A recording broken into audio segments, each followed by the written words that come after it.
নমস্কার। তো আজকে আমি যে বিষয়টা নিয়ে বলবো, সেই বিষয়টা শোনার পরে যারা আমাকে পুজো পাগল বলে ভাবেন এবং যারা আমাকে আমার এই পুজো নিয়ে লেখালেখির জন্য আমাকে একটা মানে জীবনের একটা প্রাপ্তি, আমাকে একটা পুরস্কার দিয়েছেন আর কি। তো তারা একটু দুঃখ পাবেন, কিন্তু তবুও এটা আমাকে একটু দূর বাস্তব আমাকে বলতেই হবে। তো আজকে আমার এই বলার বিষয় হচ্ছে পুজোর বাজেট। তো আপনারা জানেন যে দুর্গাপুজোর বাজেট কলকাতা শহরে এখন কোনোটা 3 কোটি 4 কোটি টাকা পৌঁছে গেছে। একটা মোটামুটি ভালো শিল্পীকে দিয়ে পুজো করতে এখন 1 কোটি টাকার মতো খরচ হয়। এমন অনেক শিল্পী আছেন যারা তাদের কাছে গেলেই বলে দেন যে আমার কাছে কাজ করতে গেলে মিনিমাম 95 লাখ টাকা কিংবা 1 কোটি টাকা হাতে নিয়ে আপনারা নামবেন। তো আমি একটা মধ্যবিত্ত প্রায় মাঝারি ধরনের পুজোকে দেখেছি যে গত বছর যার 40-42 লাখে হয়ে গেছে, সে এবার এমন একজন শিল্পীকে নিয়ে পুজো করছে যার পুজো করাতে গেলে অন্তত 1 কোটি 20 থেকে 25 লক্ষ টাকা তার ব্যয় হয় আর কি। তো এমন এখন একটা মন্দার বাজারে একটা পুজো এতখানি জাম্প, প্রায় 60 লক্ষ টাকা বা 70 লক্ষ টাকা বা 80 লক্ষ টাকা জাম্প করে মানে বাড়িয়ে দিয়ে সে পুজো কী করে করছে সেটা নিয়ে কিন্তু আমার ভীষণ মানে একটা উদ্বেগ আছে আর কি। তো এত কলকাতার পুজো, যেখানে যেখানে অনেক পুজো আছে যারা 20 লাখ 25 লাখের মধ্যে ভালো পুজো করছে, এমন অনেক পুরনো পুজো আছে, ভালো পুজো আছে যারা 10 লাখ টাকা পর্যন্ত জোগাড় করতে তারা হিমশিম খাচ্ছে একটা পুজো করার জন্য। তারা কোনো ভালো শিল্পী পাচ্ছে না।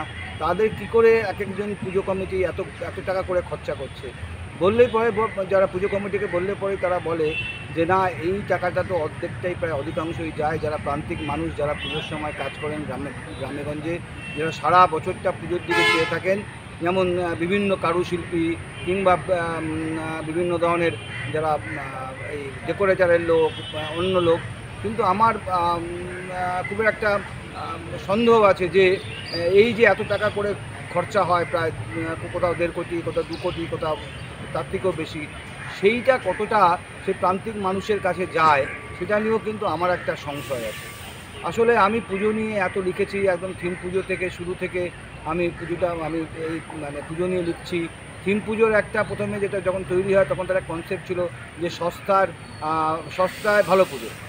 ভালো পুজো মানে যে একটা লোক সেই প্যান্ডেল করবে, সেই মূর্তি করবে, সেই গান করবে, সেই আলো দেবে, সেই তার পরিকল্পনা করবে, সব মিলিয়ে একটা এমন একটা মানে আমরা এখন বলি প্যাকেজ, যে প্যাকেজের মধ্যে মানে আমরা এখনকার ল্যাঙ্গুয়েজে বলতে হয় মাল্টিডিসিপ্লিনারি, এখনকার ম্যানেজমেন্টের ল্যাঙ্গুয়েজে মাল্টিডিসিপ্লিনারি, মানে একটা লোকই এতগুলো জিনিস নিয়ে ভাববে এবং একটা পুজো করবে।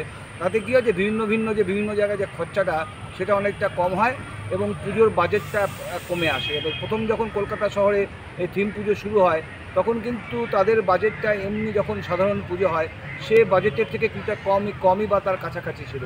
কিন্তু এই যারা শিল্পীরা, যারা এই থিম পুজোর হাত ধরে প্রথিতযশা হয়েছেন, নাম করেছেন, তারা এখন তাদের যে মূল্যটা, কাজের মূল্যটা এত বেশি বাড়িয়ে দিয়েছেন।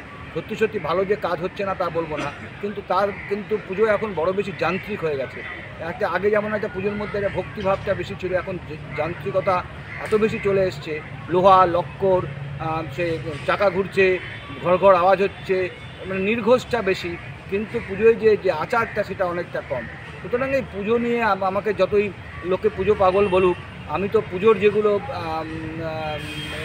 অন্ধকার দিক এবং খারাপ দিক সেগুলো আমাকে বলতেই হবে।